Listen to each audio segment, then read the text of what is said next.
Hello friends, competitive classes by Barkha में आपका बहुत बहुत स्वागत है। आज हम स्टैटिस्टिक्स पार्ट 4 पढ़ेंगे और उसमें क्या पढ़ेंगे? What is data and primary data. What is data and primary data. What is data? Data क्या है? Data refers to any group of measurement that happen to interest us. ये ग्रुप ऑफ मेजरमेंट होता है। आपने reading ली किसी चीज की बार बार reading ली और फिर वो एक डाटा बन गया। These measurement provide information the decision maker uses. अब ये क्या करता है? ये इंफॉर्मेशन देता है जिसको डिसीजन मेकर यूज करता है। A skilled and experience person uses this data, uses this information. Data are the foundation of any statistical investigation. Data foundation होता है किसी भी statistical investigation का, ये foundation होता है, and the job of collecting the data is the same for the statistician as collecting stone, mortar, cement, bricks etc. is for the builder. जैसे कि बिल्डर को जरूरत होती है पत्थर की, मतलब ईंट की, सीमेंट की, इन सब चीजों की जरूरत पड़ती है उसको बिल्डिंग खड़ी करने के लिए, ऐसे ही एक स्टैटिस्टिशियन को, एक स्टैटिस्टिकल इन्वेस्टिगेटर को अगर उसे अपना काम पूरा करना है तो उसको डाटा की जरूरत पड़ती है और डाटा से डिसीजंस लिए जाते हैं बाद में। So data refers to the set of observations. ये सेट ऑफ ऑब्जर्वेशंस होता है, वैल्यूज होता है, एलिमेंट्स और objects under consideration. The complete set of all possible elements or objects is called the population. Each of the element is called the piece of data. हर एक element को piece of data कहते हैं और पूरा data को क्या बोलते हैं? Data is a set of observations, elements, objects under consideration. Data का नेचर क्या होता है? उसका स्वभाव क्या है डाटा का? For understanding the nature of the data, it becomes necessary to study the various forms of data. Data की क्योंकि अलग अलग फॉर्म्स है तो आपको पहले वो पता होना चाहिए, तभी आप उसके डाटा के स्वभाव को जान सकते हैं, नेचर ऑफ डाटा को। क्वालिटेटिव या क्वांटिटेटिव डाटा हो सकता है जिसको हम काउंट कर सकते हैं, जो कि मेथड से ही अराइव होते हैं कंक्लूजन पे। वो डाटा हो सकता है कॉन्टिन्यूअस या डिस्क्रीट हो सकता है, मतलब कॉन्टिन्यूअस रियल नंबर्स में हो सकता है या फिर डिस्क्रीट हो सकता है, इंटीजर्स में हो सकता है, प्राइमरी या सेकेंडरी हो सकता है। All these are very very important. इसकी डेफिनेशन आपको पता होना चाहिए, ये है क्या ये आपको पता होना चाहिए। डाटा की कैटेगरीज क्या है? Categories of data. Any statistical data can be classified under two categories depending on the sources utilized. These categories are primary data, secondary data. Primary data क्या होता है? इस स्लाइड में जो पार्ट 3 है, आई थिंक ये पार्ट 3 है, ये पार्ट 3 में हम सिर्फ प्राइमरी डाटा को कंसिडर करेंगे, सेकेंडरी डाटा को हम नेक्स्ट पार्ट में कंसिडर करेंगे। Primary data is the one which is collected by the investigator in himself for the purpose of a specific inquiry or study. Primary data क्या होता है? Primary data वो होता है जो जो इन्वेस्टिगेटर ने खुद से कलेक्ट किया होता है, वो किसी सोर्सेज से डाटा कलेक्ट नहीं करता है। जैसे कि जो गवर्नमेंट जो डाटा कलेक्ट करती है वो खुद से कलेक्ट करती है, बट जो न्यूज जो दिखाते हैं, न्यूज चैनल्स जो होते हैं, वो डाटा कहाँ से उठाते हैं? वो गवर्नमेंट का डाटा उठाते हैं, तो वो प्राइमरी डाटा नहीं हुआ। प्राइमरी डाटा क्या हुआ? जो कि खुद गवर्नमेंट इन्वेस्टिगेटर्स के थ्रू ले रही है डाटा, स्टडी कर रही है। Such data is original in character and is generated by a survey conducted by individuals or research institution or any organization. ये डाटा ओरिजिनल होता है और सर्वे के थ्रू या किसी भी सर्वे के थ्रू, इंडिविजुअल्स के थ्रू या रिसर्च ऑर्गेनाइजेशंस के थ्रू ये डाटा कलेक्ट किया जाता है। Example, if a researcher is interested to know the impact of noon meal scheme for the school children.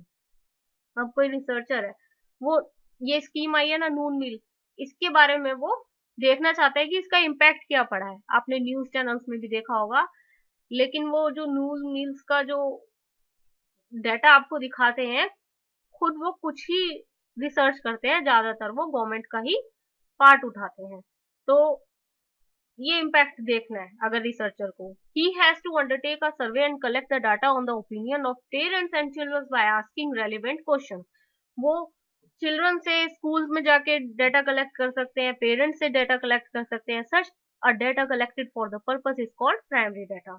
जो वो खुद से जाके कलेक्ट कर रहे हैं पेरेंट्स, टीचर्स और चिल्ड्रन से, उसको कहते हैं primary data. The primary data can be collected by 5 methods. 5 method है, बहुत ही इजी है, आपको पढ़ते ही समझ में आ जाएगा और याद भी हो जाएगा. जो 5 मेथड है जिससे प्राइमरी डाटा कलेक्ट किया जाता है वो direct personal interview, face to face interview होता है. वैसे ही ये इंटरव्यू होता है कि मिड डे मील मिल रही है आपको, तो पेरेंट्स से पूछा जा रहा है आपके बच्चे ठीक है, आपके बच्चे कोई कंप्लेंट तो नहीं करते, आपके बच्चे क्या उसका बेनिफिट बताते हैं, आपको क्या बेनिफिट हुआ है, आपके बच्चे पढ़ने के लिए अब इंटरेस्टेड और हुए हैं कि नहीं गांव वगैरह में, ये सब भी सर्वे किया जाता है.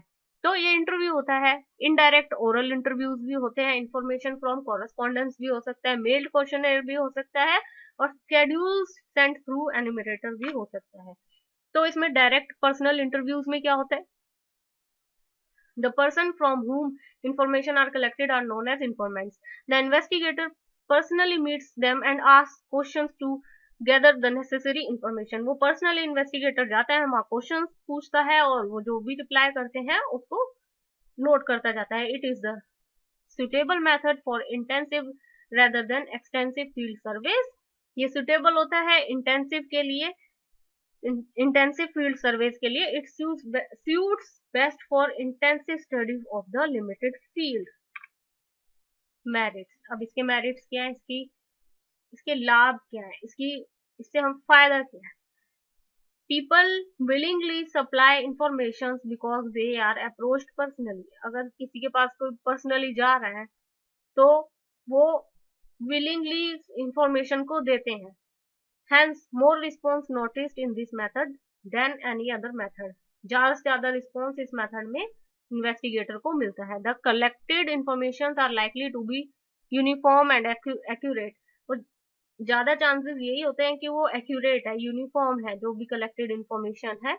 The investigator is there to clear the doubts of the informants.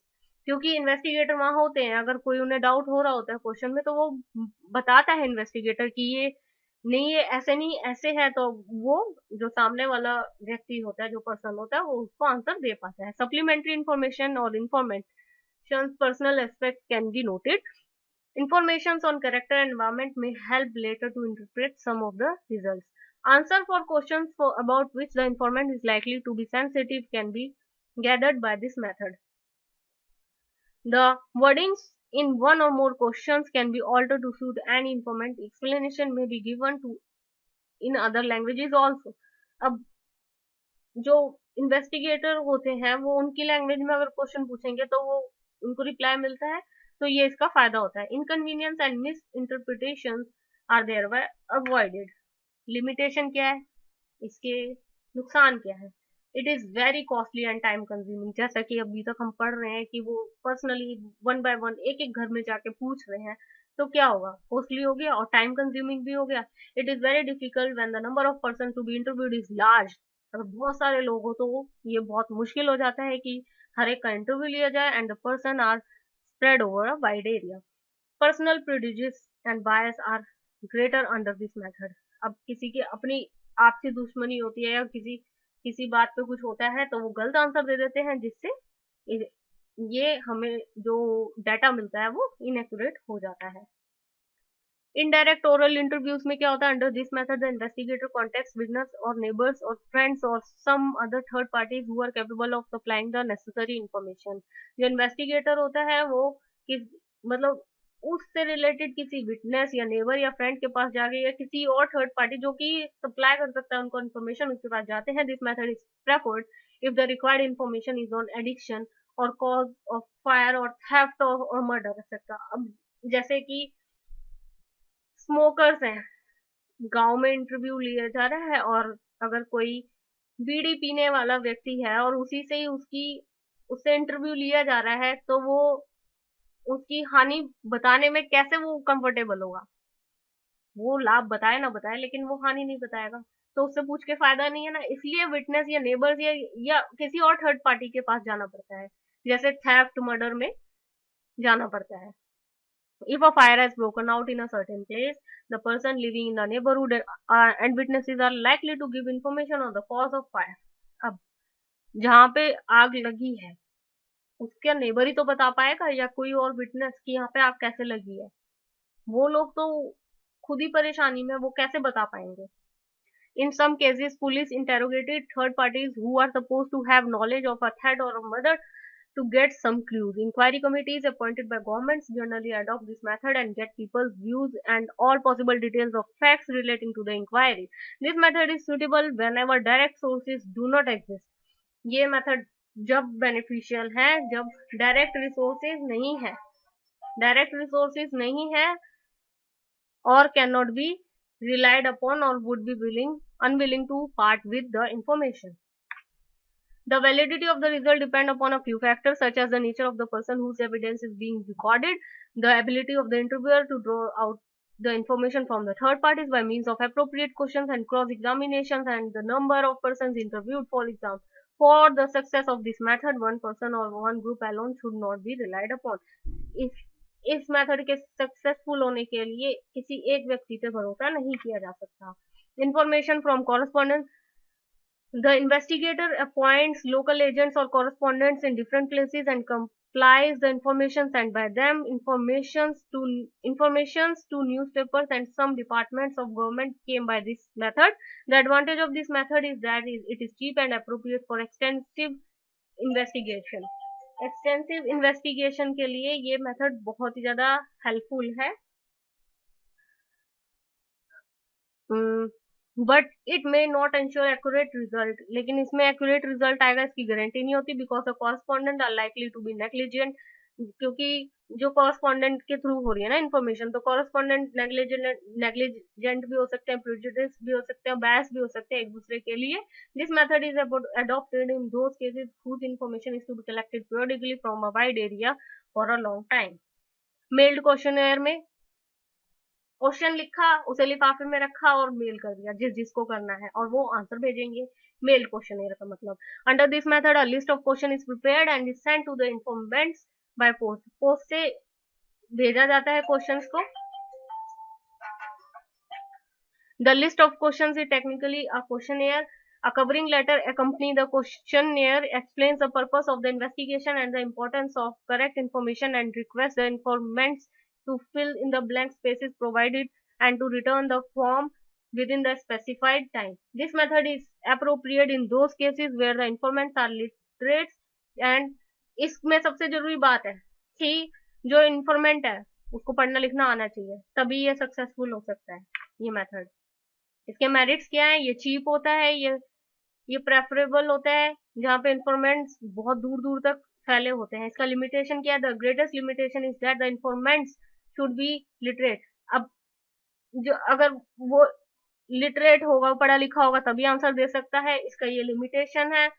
It is possible that some of the person who receive the question, ये भी पॉसिबिलिटी है कि जो जितने लोगों को आपने ये क्वेश्चनर मेल किया है, जरूरी नहीं है वो सब आपको रिटर्न में आंसर देंगे। It is difficult to verify, और ये भी इसकी करेक्टनेस को वेरीफाई करना भी बहुत डिफिकल्ट होता है। तो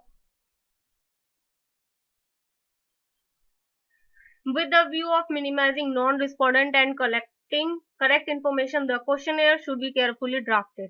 पहली बात, जो क्वेश्चनर होता है उसको केयरफुली ड्राफ्ट करना चाहिए। There is no hard and fast rule, इसके लिए कोई हार्ड एंड फास्ट रूल नहीं है, but the following general principle may be helpful in framing the questionnaire.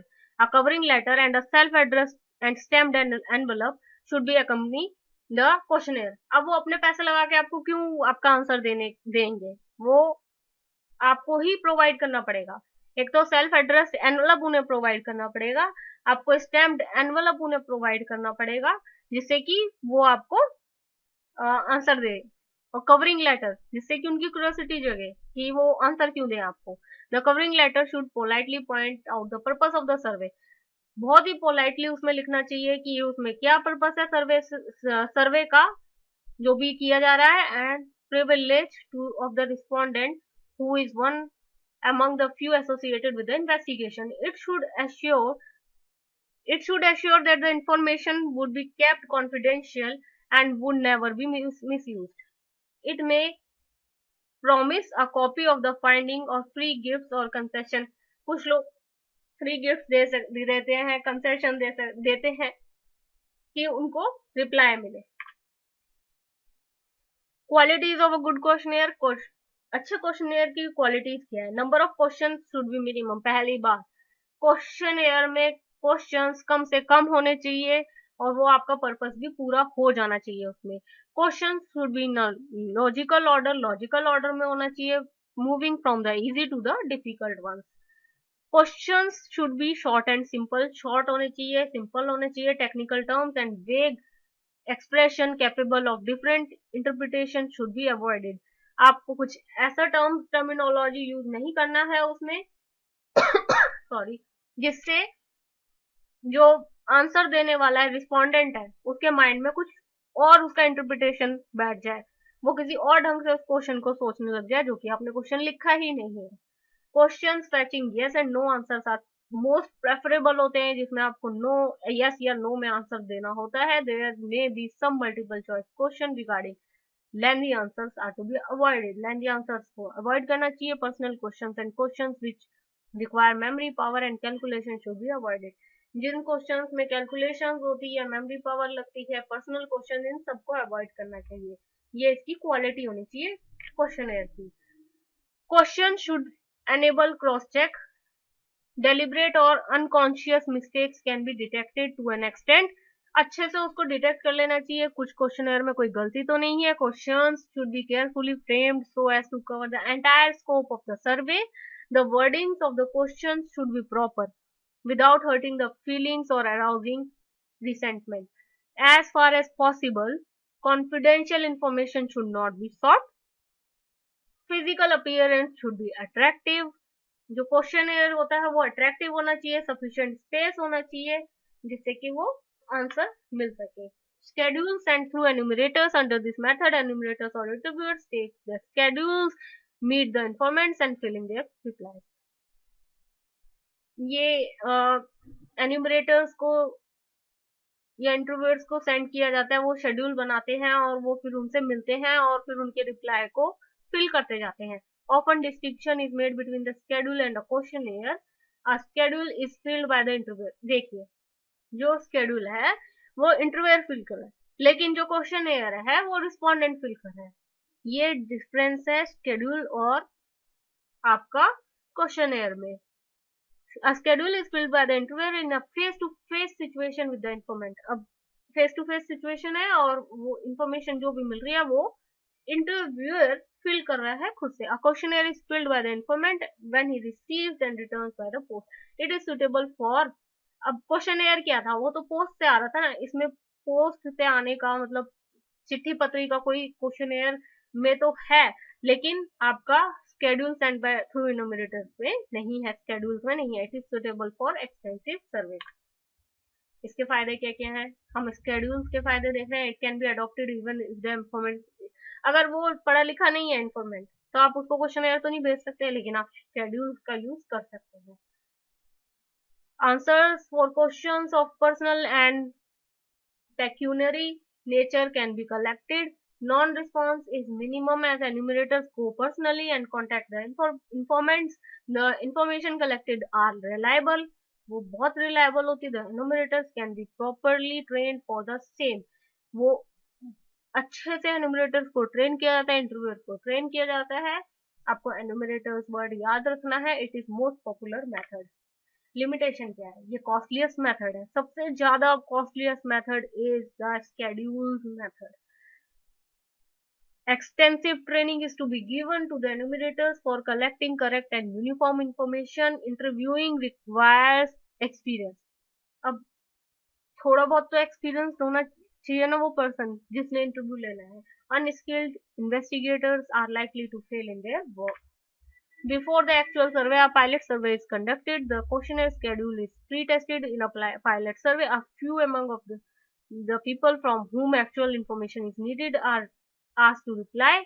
ये ऐसा नहीं होता कि एकदम से भेज दिया जाता है बहुत सारे लोगों को, बहुत छोटा एक बंच उठाते हैं लोगों का और उनको वो क्वेश्चनर भेज देते हैं और शेड्यूल्स वाला टेस्ट करते हैं. If they misunderstand a question और find it difficult to answer और do not like its wording etcetera, it is to be altered. Further, it is to be ensured that every question fetch the desired answer.